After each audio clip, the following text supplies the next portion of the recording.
Buonasera, benvenuti a questa edizione del nostro telegiornale. Vediamo subito i titoli. Il capo della Protezione Civile siciliano torna a Niscemi. La croce, simbolo di resistenza, verrà restaurata. Intanto la frana rallenta ma non si ferma. 99 famiglie non potranno più tornare nelle proprie case. Una foto, la pergamena di laurea, i ricordi di una vita recuperati nella zona a rischio. Sembravano bambini, poi mi hanno colpito. Un commerciante di Palermo preso di mira da una baby gang. Lo psicologo, il gruppo dà protezione. Ancora spari a Catania, gambizzato un uomo in via della Concordia. Domenica scorsa un altro ferimento al villaggio d'Usmet.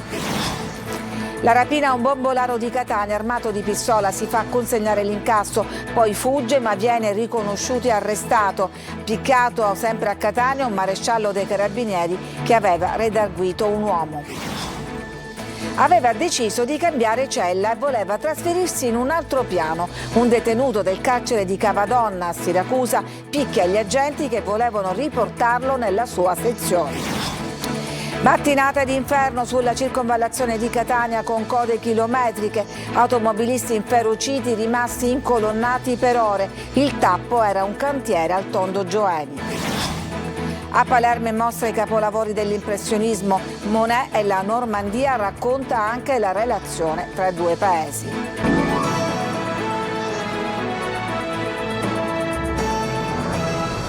Oggi il capo della Protezione Civile, Fabio Ciciliano, è tornato a Niscemi e confermato che la fascia più vicina alla frana non potrà più essere abitata. 99 famiglie dovranno lasciare per sempre le loro case, mentre la croce, simbolo di resistenza, verrà recuperata e restaurata. Ci dice tutto Gerry Italia. Niscemi si sveglia con le nuove ferite della frana, i segni dei nuovi crolli di ieri sono evidenti, così come l'assenza della croce in pietra precipitata a valle e diventata simbolo di una comunità oggi sospesa tra paura e attesa. Questa mattina sul posto il capo del Dipartimento Nazionale della Protezione Civile Fabio Ciciliano per un sopralluogo tecnico e un vertice operativo con il sindaco e i vertici regionali. L'arretramento della frana c'è ma sta rallentando e la Protezione Civile esclude al momento pericoli immediati per le persone. Il corpo di frana continua a scendere verso Gela anche se sta rallentando, ma questa è una cosa che non interessa l'assistenza alla popolazione perché scivola verso Gela, ma ci sono 3-4 aziende agricole, non sono urbanizzate, non ci sono cittadini, quindi dal punto di vista del rischio, il rischio per i cittadini non c'è. Tra le decisioni più importanti, quella che riguarda la fascia più esposta, i primi 50 metri a ridosso del fronte di frana non saranno più abitati, un provvedimento che segna un punto di non ritorno per molte famiglie. 99 nuclei familiari di composizione diversa, che quindi hanno la necessità di occupare case di dimensione diversa.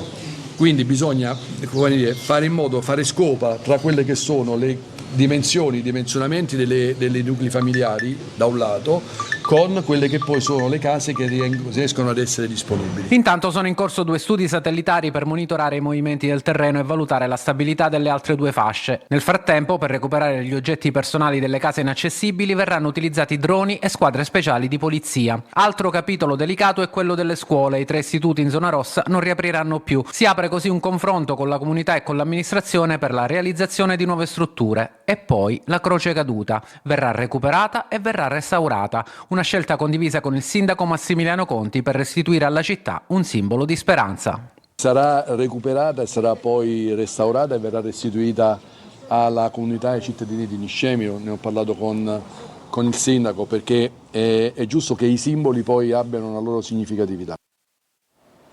E come avete sentito vanno avanti i recuperi anche nella fascia più a rischio della zona rosa. Sentiamo che cosa hanno voluto prendere gli sfollati.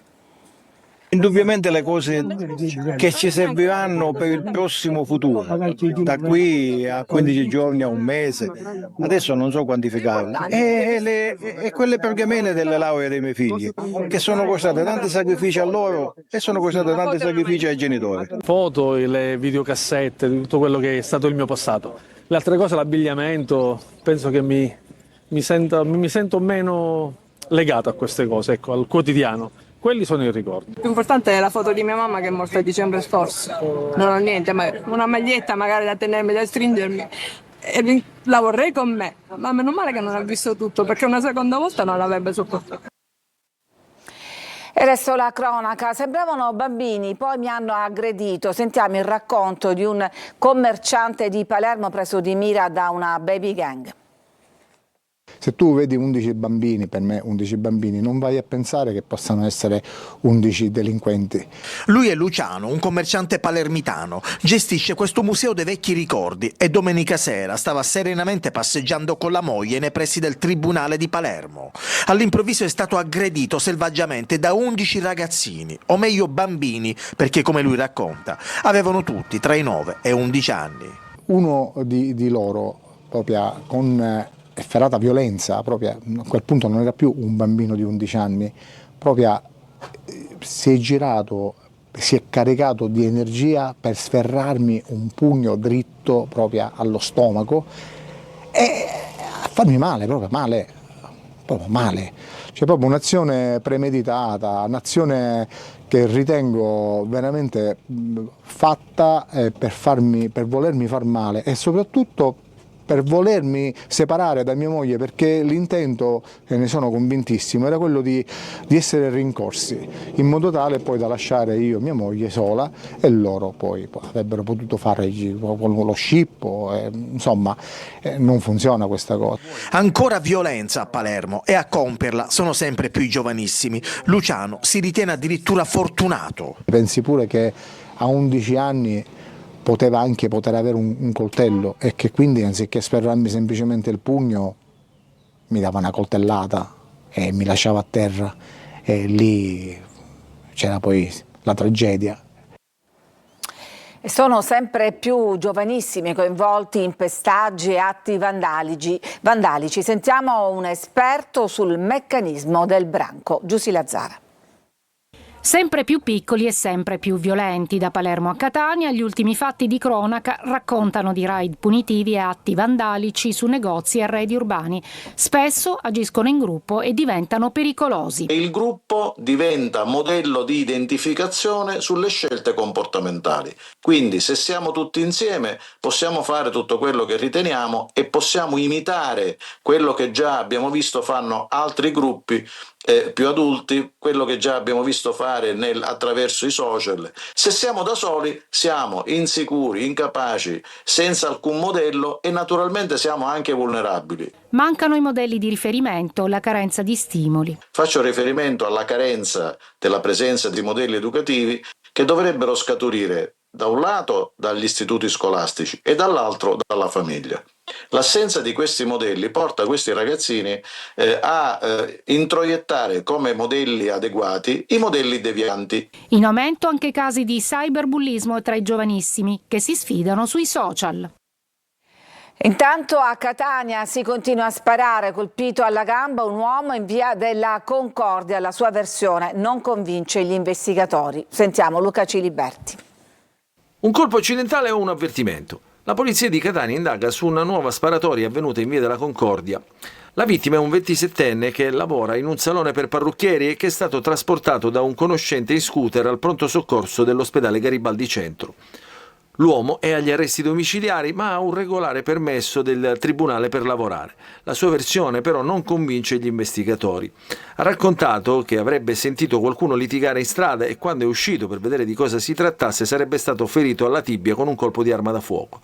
A quel punto poi non è riuscito a fornire ulteriori dettagli ai poliziotti che lo hanno sentito in ospedale. Secondo altre fonti invece il 27enne sarebbe stato colpito al culmine di una lite fuori dal salone. Sul posto è intervenuta la squadra volanti e adesso le indagini li segue la squadra mobile. Un'altra sparatoria è avvenuta domenica scorsa sempre a Catania, all'interno del villaggio d'Usmet. Ferito alla coscia un uomo di 48 anni già noto alle forze dell'ordine, accompagnato da un conoscente all'ospedale Cannizzaro per essere medicato. Qualche settimana fa, in via del Passero, nel quartiere San Giorgio a Catania, i carabinieri sono intervenuti su richiesta di un uomo che ha trovato il parabrezza della sua auto danneggiato da un proiettile, mentre altri 8 bossoli sono stati rinvenuti sull'asfalto. Rapina, una rivendita di bombole del gas nei pressi di via Ughetti a Catania, col volto coperto e armato di pistola, lo vedete in queste immagini. L'uomo avrebbe minacciato un anziano presente nel locale, impossessandosi dell'incasso prima di fuggire a piedi. L'identikit è stato subito divulgato a tutte le pattuglie e in pochi minuti il rapinatore è stato individuato e arrestato. Aveva con sé il denaro appena sottratto. Richiama una persona che si muoveva con fare sospetto nel garage di un condominio e viene pestato nonostante si fosse qualificato come carabiniere. Vittima dell'aggressione avvenuta ieri sera a Catania è stato un maresciallo dell'arma che è stato colpito con più pugni al volto. L'aggressore anche in questo caso è stato arrestato. Non si ferma la violenza nelle carceri. A Cavadonna, Siracusa, aggrediti vicecomandante e agente che tentavano di fare tornare nella sua cella un detenuto che aveva autonomamente deciso di cambiare sezione. Francesco Aloi.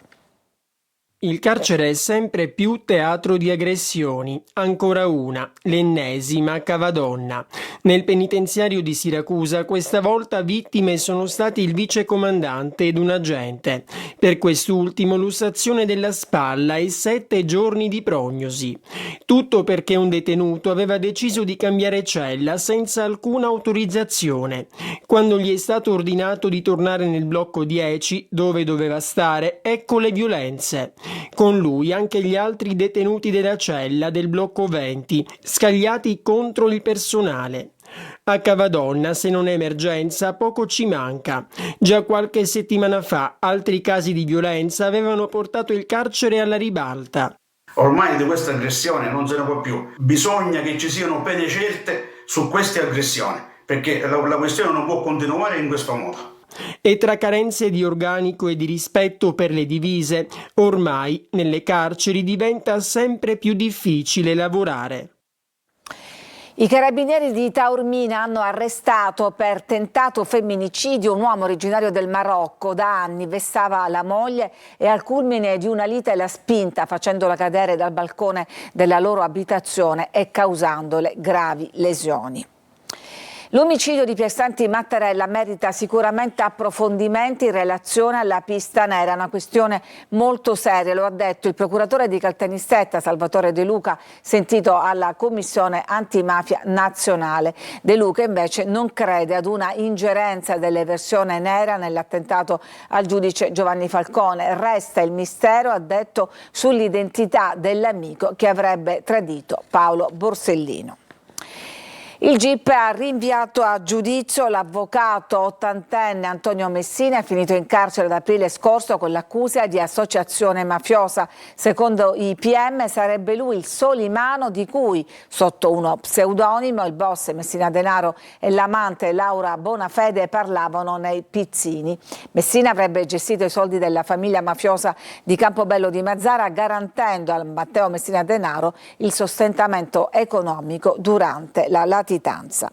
Ci fermiamo adesso, c'è una pausa per la pubblicità, subito dopo parliamo del caos che si è registrato stamattina alla circonvallazione di Catania con code chilometriche.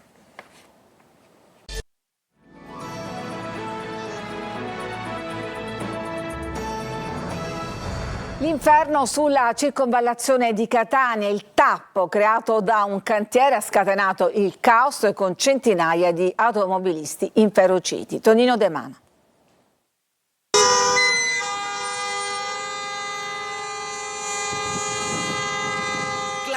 A tutto spiano, auto e mezzi a 2 ruote fermi, ambulanze bloccate, imprecazioni degli automobilisti al volante e sui social. Il caos è servito sulla circonvallazione di Catania per una mattinata da incubo, anzi infernale, per quanti hanno avuto la sventura di percorrere uno dei tratti più congestionati della Sicilia orientale. È all'altezza di Tondo Gioeni, dove sono in corso lavori di rigenerazione urbana, che il restringimento per la presenza di un cantiere scatena il putiferio. Il cantiere può aver creato un rallentamento iniziale che si è in un certo senso si è autoalimentato per il grande quantitativo di veicoli che sono arrivati questa mattina, sicuramente non previsto. In poco tempo, considerata l'ora di punta, si riversano e si bloccano migliaia di mezzi in direzione di marcia, ogni Mister Bianco. C'è chi scende anche dal taxi per proseguire a piedi. Sono partita dalla stazione centrale con il taxi alle 8 meno 10 e sono arrivata qua alle 9 meno 10, però mi ha fatto scendere là e sono arrivata a piedi. Oltre 2 ore per percorrere pochi chilometri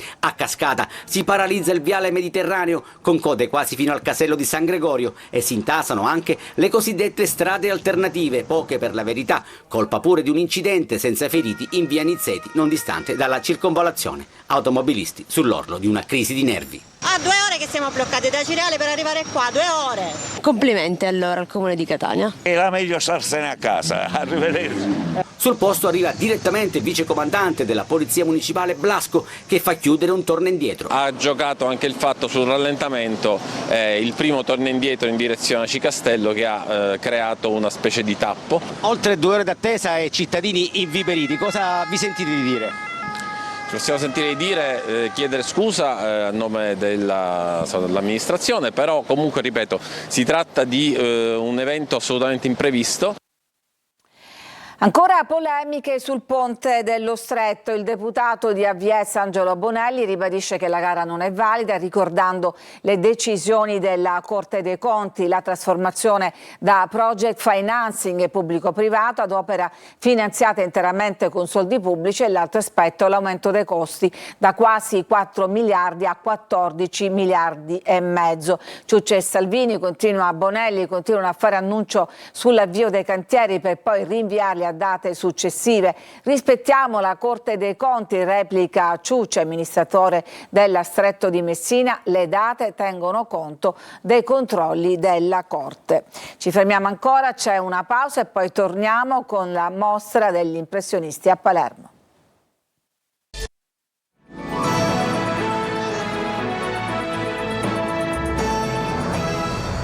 Tesori impressionisti, Monet e la Normandia è la nuova mostra della Fondazione Federico II a Palazzo Reale di Palermo. Orazio Longo.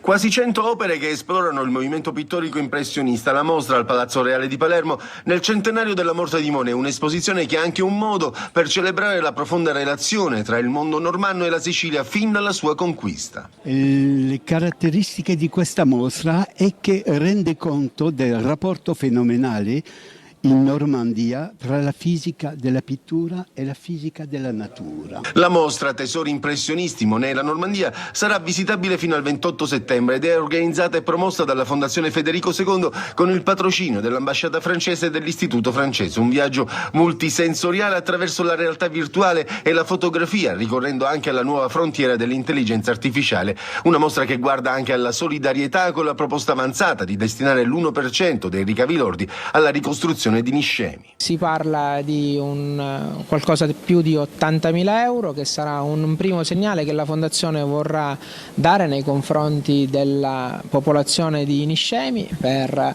una parte chiaramente minima di quella che è la ricostruzione, ma come diceva Don Pino Puglisi, il poco di tanti può fare grandi cose. Spazio anche a una sezione didattica e divulgativa rivolta ai più giovani, seguendo una narrazione semplice nell'educare e intrattenendo.